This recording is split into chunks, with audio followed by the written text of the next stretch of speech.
queridos amados, que abram a palavra do Senhor no Evangelho de Mateus, primeiro Evangelho do nosso Novo Testamento.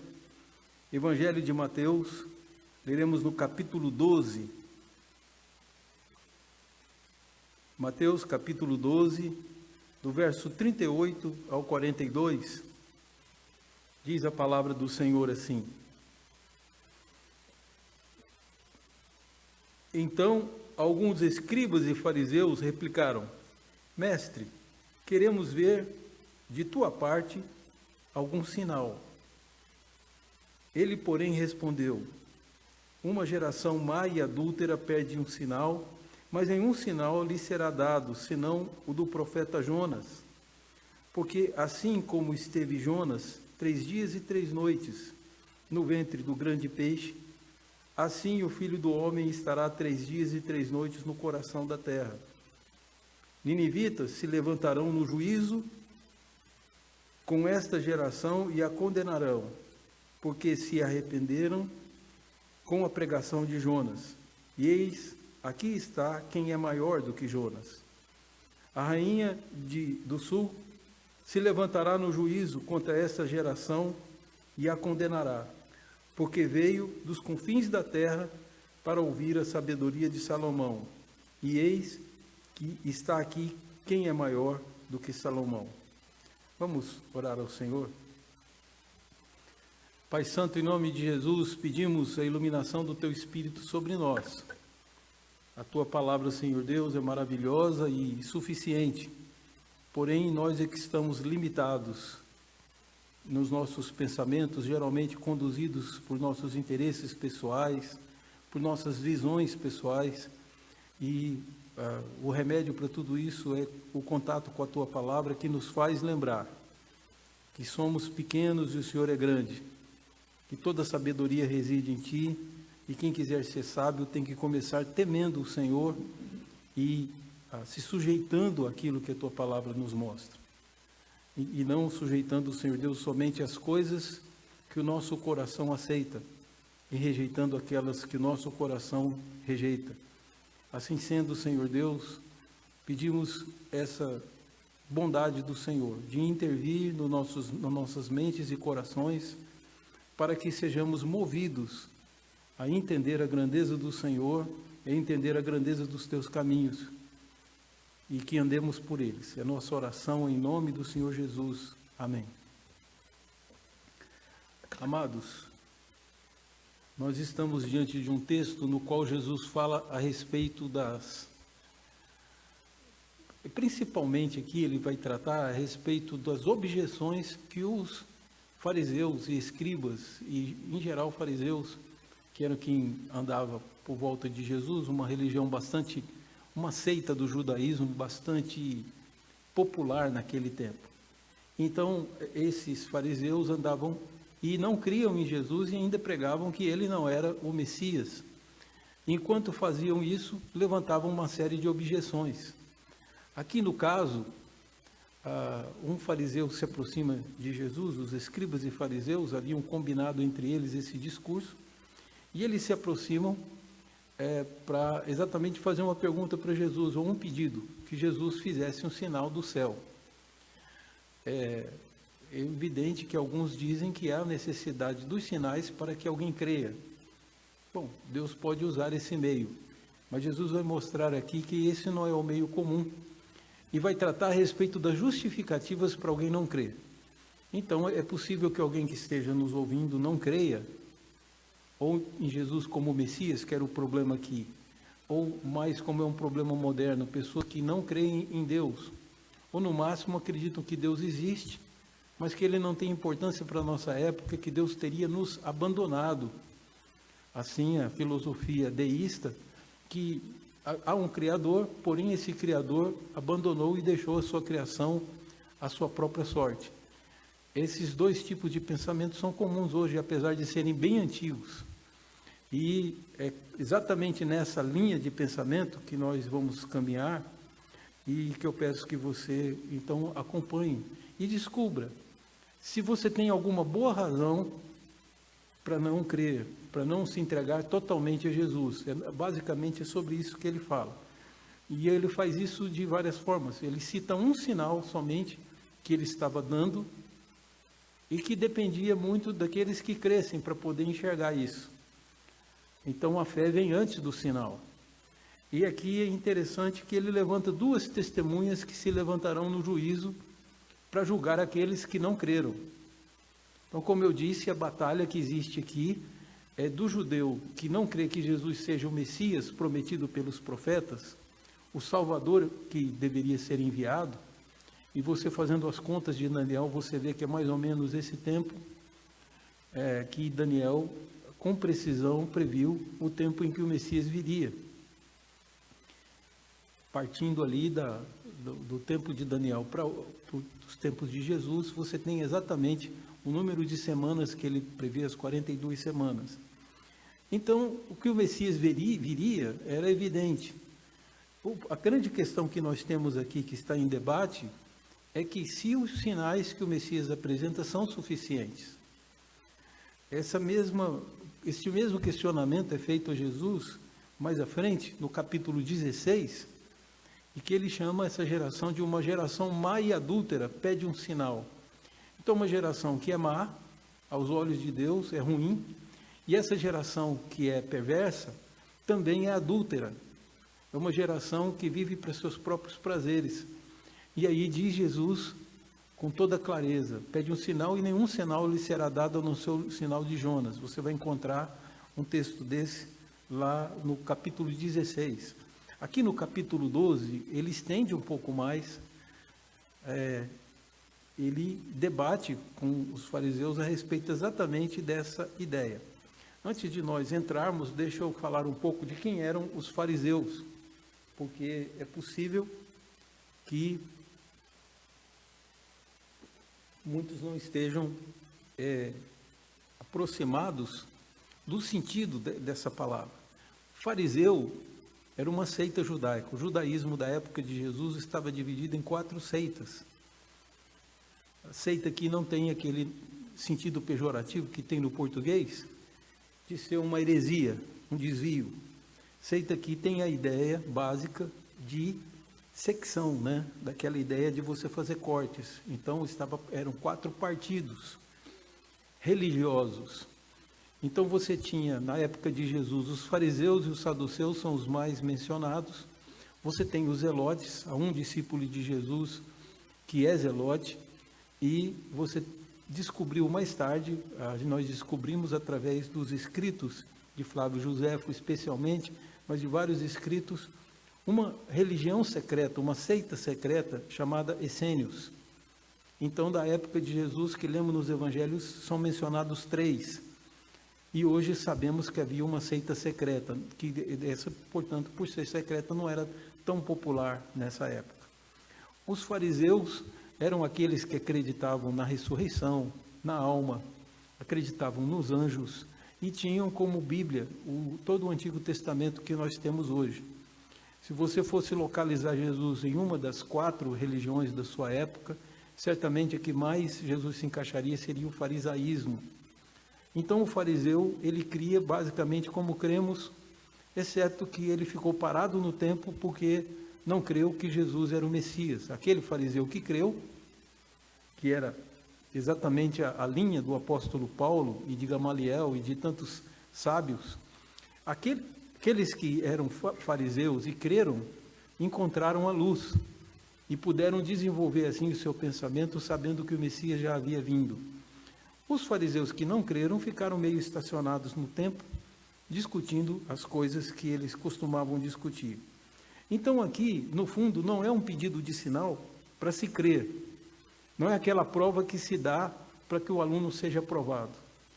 Esse sinal que é pedido, no fundo, é um sinal para recriminar Jesus, porque eles tanto estavam convictos que Jesus não tinha, que Jesus era um farsante, é assim que o Sinédrio chama Jesus, que ele era, por ser um farsante, ele não faria esse sinal.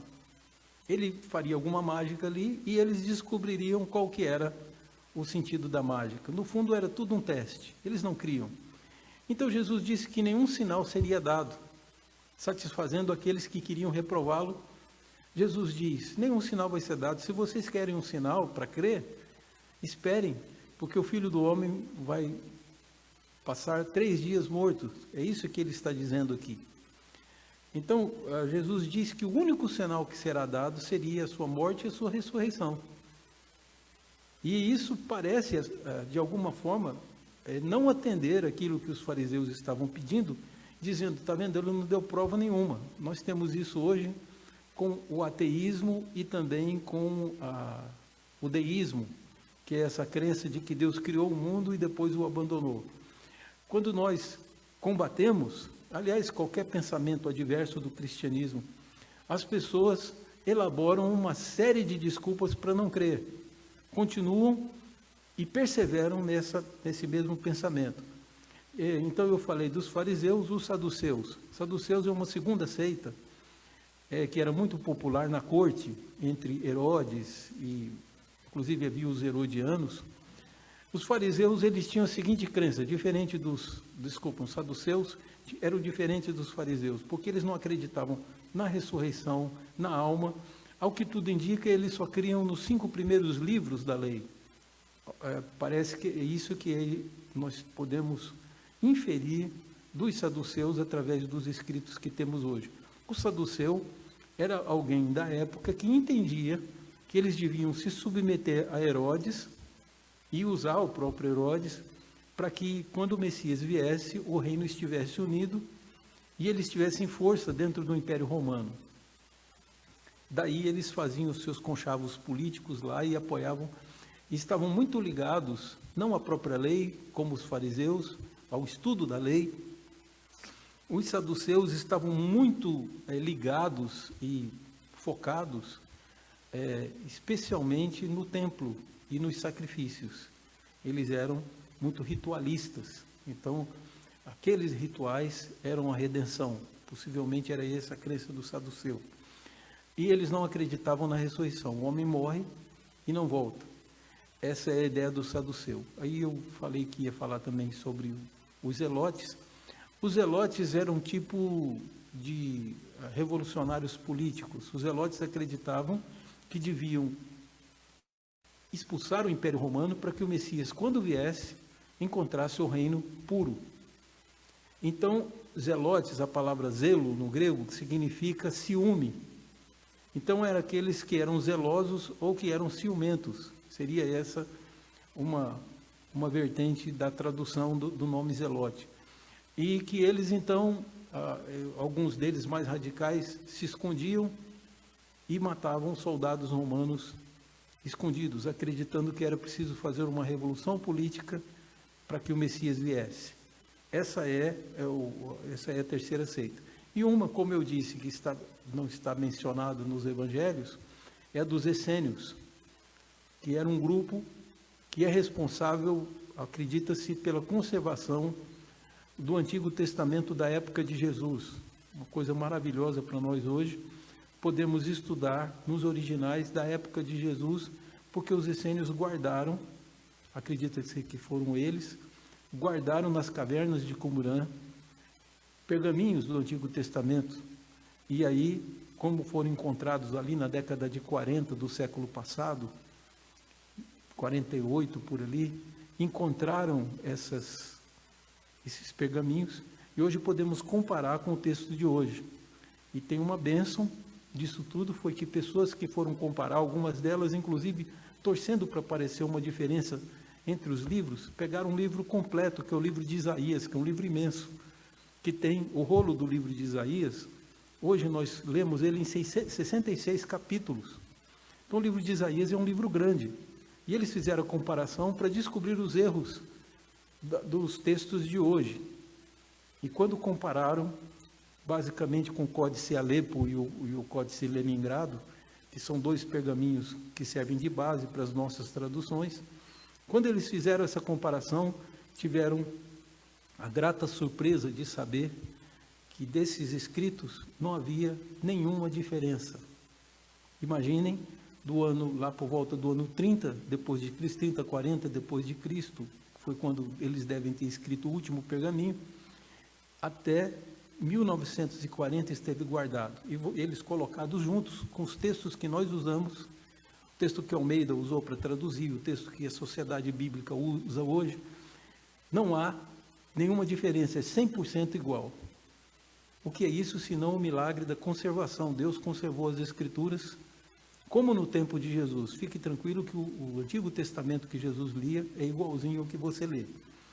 Então, prosseguindo, a seita dos essênios era essa seita escondida, oculta das pessoas, e acredita que eles tinham alguma influência do cristianismo, porque entre os escritos de Qumran achou-se um pedaço de papiro com o Evangelho de Marcos. Há alguma coisa lá de Marcos que acredita que haviam cristãos entre os essênios. Isso é importante para nós, sabemos, mas voltando aqui ao nosso foco, então os fariseus e os escribas procuram Jesus. O escriba é o equivalente ao doutor da lei, aquele homem a quem você consultaria se você quiser saber alguma coisa difícil de entendimento do Antigo Testamento. O escriba era o homem versado na lei para poder responder. Lembre-se que nessa época não havia imprensa, a imprensa foi inventada 1500 anos praticamente depois de Cristo, por Gutenberg. Então, basicamente ali perto da Reforma se inventou a imprensa. E o que você tem dentro da história? Que não tendo livros, as pessoas dependiam desses sábios estudiosos, enquanto elas trabalhavam na lavoura, esses homens estavam estudando. E esses escribas, então, os anciãos, os rabinos das sinagogas, eram aqueles que respondiam às perguntas da população. E eles, se considerando como mestres e autoridades, esses fariseus e escribas procuram Jesus e pedem um sinal. Eles acham que eles têm o direito de pedir um sinal para poder crer. Se o Senhor mostrar um sinal do céu, nós creremos. É evidente que Jesus poderia ter dado. E, como eu disse em Mateus 16, ele diz, é uma geração má e adúltera, e não vai ser dado nenhum sinal. Se quiserem, esperem para ver o sinal do profeta Jonas. Então, Jesus apresenta apenas um sinal, apenas um milagre, que é a ressurreição. Creia na ressurreição, na morte e ressurreição do Messias, e você, assim, vai conhecer tudo o que precisa. Esse é o sinal necessário. Então vamos pensar um pouco a respeito da utilidade dos sinais. Que utilidade que os sinais têm? Os sinais têm várias utilidades. Dentro do tempo de Jesus, nós vemos os sinais sendo usados para confortar pessoas. Então, quando Jesus curava um enfermo, Jesus ressuscitava uma criança, ele devolvia alegria para aquelas pessoas. E basicamente nós não podemos ignorar que Deus quer a nossa alegria. E Jesus manifesta isso, Jesus é a expressão exata do ser de Deus. Os sinais têm esse propósito de confortar. Mas dentro do propósito de confortar ainda tem mais um, que é de abrir para você um horizonte. Você que aguarda a ressurreição final, porque Jesus, quando subiu aos céus, deixou enfermos ainda. Nós vemos no começo do livro de Atos, um coxo é curado,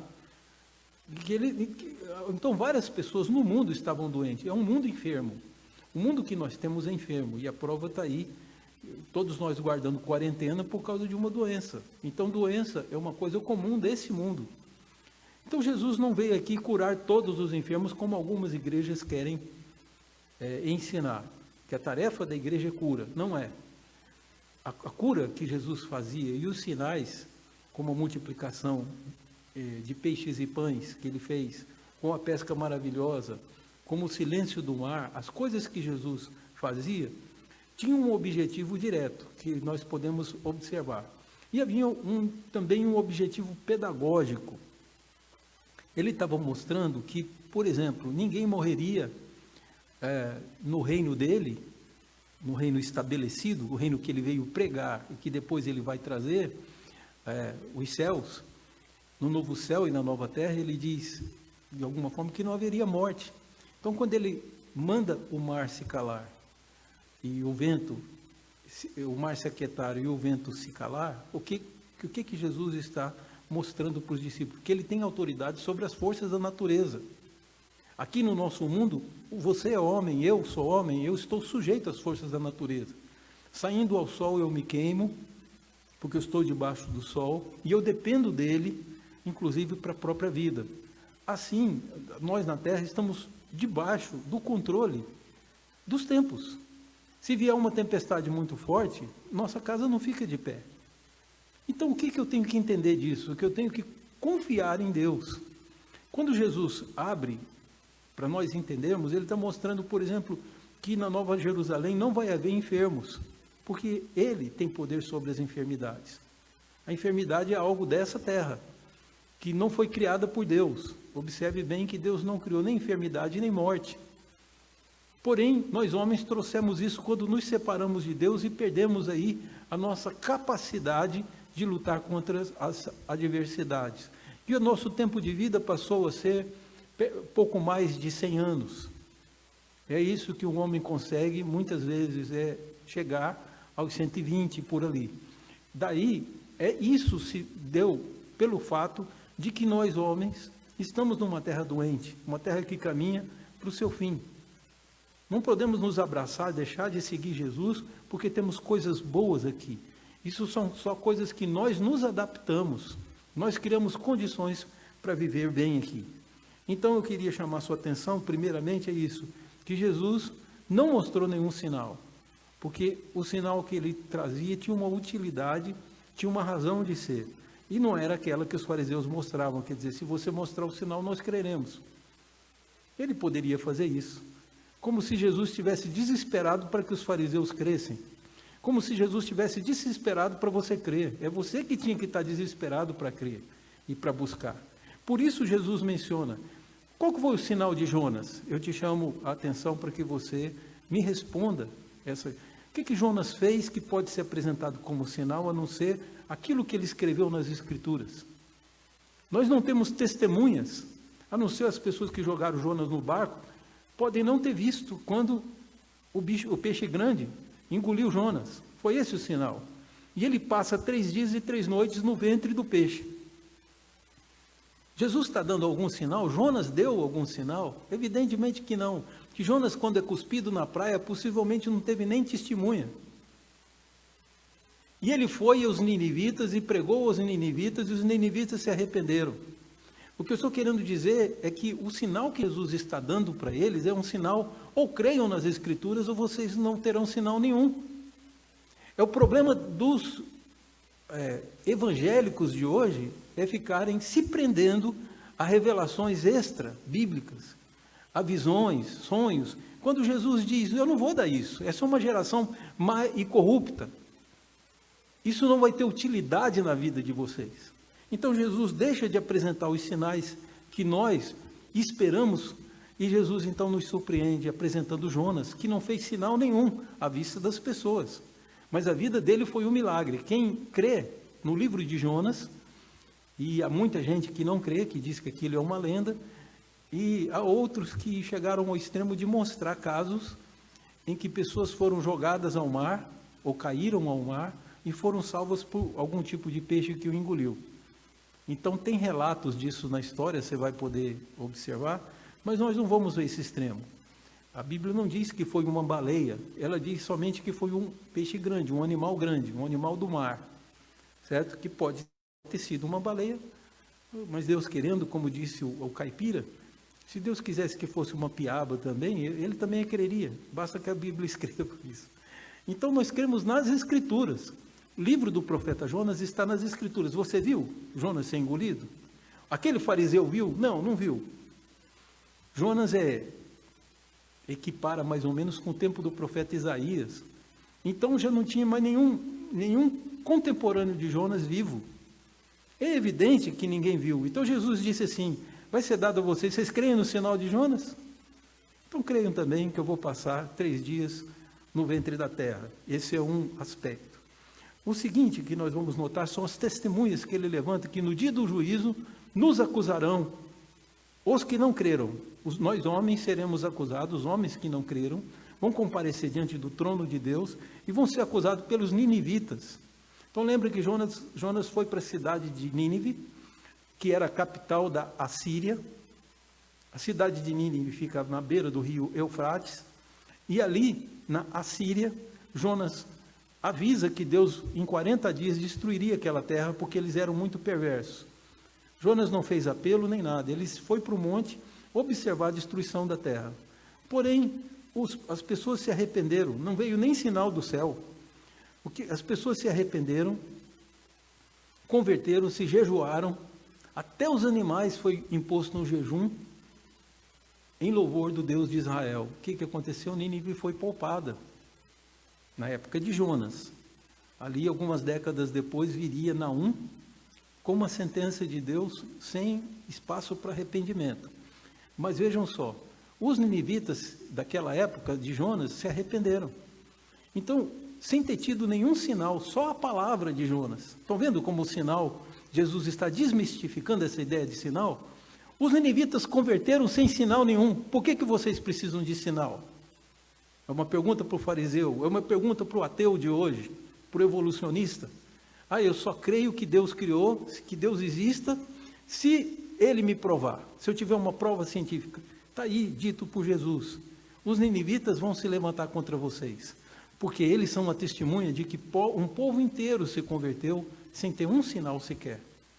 Então eles se arrependeram e ali Jonas, então, se decepcionou porque ele queria a destruição dos ninivitas. Foi por isso que ele estava fugindo para a Espanha, que é a região de Tarsis, na época de Jonas. Então você tem aqui a primeira testemunha. A segunda testemunha é a rainha do sul, que também vai te acusar. Você que não crê porque não viu o sinal, porque eu não tenho provas. Você não tem provas? Pois a rainha do sul vai te acusar. A rainha do sul ouviu dizer sobre Salomão, a fama de Salomão, chegou lá na Etiópia, ela sobe, toda que faz aquele trajeto na Etiópia, e chega a Jerusalém para aprender com Salomão. E ela creu só por aquilo que ela ouviu, só pela pregação. Então tem gente que despreza a pregação e acha que a pregação bíblica, a pregação da palavra, é insuficiente para converter pessoas e ficam aguardando um grande sinal. Deus, por sua misericórdia, pode até dar algum sinal, mas Jesus está dizendo que esse não é o método didático, não é o método dele. Jesus está dizendo, os ninivitas e a rainha do sul vão acusar vocês, porque eles não tiveram sinal e creram, e vocês estão pedindo um sinal, e mesmo que a vida de Jesus sobrava sinais e provas, mesmo assim aqueles homens diziam que essas provas não eram suficientes. Eu quero encerrar contando uma história que o próprio Jesus contou. Ele contou contra a avareza. E ele então conta, Jesus, que havia um rico, em Lucas capítulo 16, final do capítulo 16, que havia um rico que todos os dias para ele era como uma festa. Ele comia, era um verdadeiro banquete, roupas finas, roupas de festa, ele usava no dia a dia.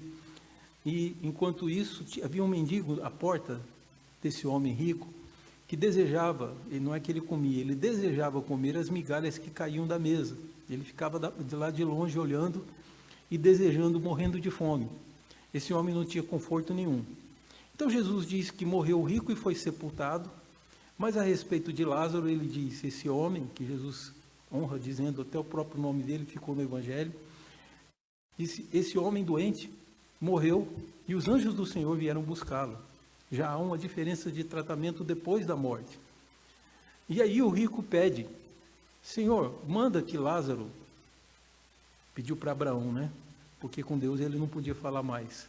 Então aquele que estava no inferno em tormentos, pede, Pai Abraão, manda que Lázaro vá à casa dos meus irmãos, para que eles não sejam condenados como eu estou, que eles não venham sofrer esse tormento. Eu tenho 5 irmãos.